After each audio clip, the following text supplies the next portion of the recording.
Inversion is a third-person shooter with a difference, or at least that's what it would like you to think. The difference being that on the streets of Vanguard City, the normal laws of gravity no longer apply. Down is up, and occasionally it's left, or even right. While this undoubtedly has the potential for exciting gameplay, it's a conceit that is never fully explored, and so it remains little more than a flimsy gimmick, and one hopelessly incapable of hiding the fact that Inversion is at best a middling third-person shooter.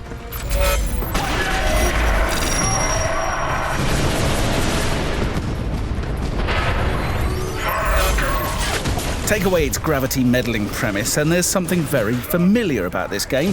The guns and characters are frightfully generic, and the environments invoke a strong feeling of déjà vu. The broken cityscapes and parched badlands where hulking savages run amok strongly recall Gears of War, but Inversion lacks the same high-quality finish. But what's more unforgivable than its insipid presentation is the way in which Inversion indolently recycles the same mini-boss battles.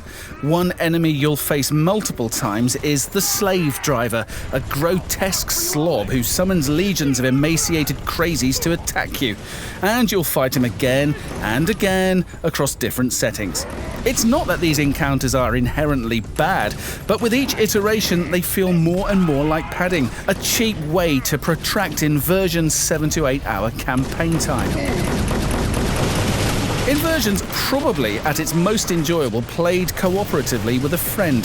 The camaraderie will not only see you through the game's duller sections, but pay off towards the end when the game offers up one or two severe difficulty spikes.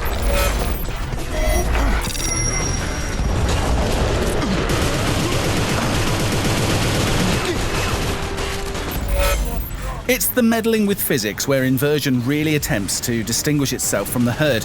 Initially, you can only create pockets of zero gravity, but once you start to play around with it, you realise it's nothing really new. When you hoist enemies out of cover, you'll be reminded of Mass Effect's Singularity Biotic, and when you use the grav-link to hurl floating objects across the screen, you'll have flashbacks to Dead Space's stasis ability. But Inversion executes neither very well. Instead of it being a fine tool allowing for interesting gameplay possibilities to unfold, the grav-link's a blunt instrument, which is at its most effective, unsurprisingly, when throwing things. Inversion also boasts combat within zero gravity. It sounds exhilarating, but again, the execution kills the mind-bending promise. Moving between cover isn't as fluid as it should be. It won't always let you select the one you want. And during those moments of irritating indecision, while tussling with the temperamental controls, you're likely to get killed. The saddest thing is, it encourages you to adopt a conservative style of play.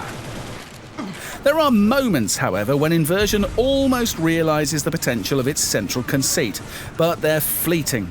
They come mainly when your centre of gravity shifts, known as vector shifts, and the battlefield is turned on its side. The floor suddenly becomes the side of a building, from which you can shoot the lootador on the street below. But the game never really fully explores the strange possibilities this could have had on level design. And so most of Inversion unfolds along a singular plane where the mind is bored, not bent.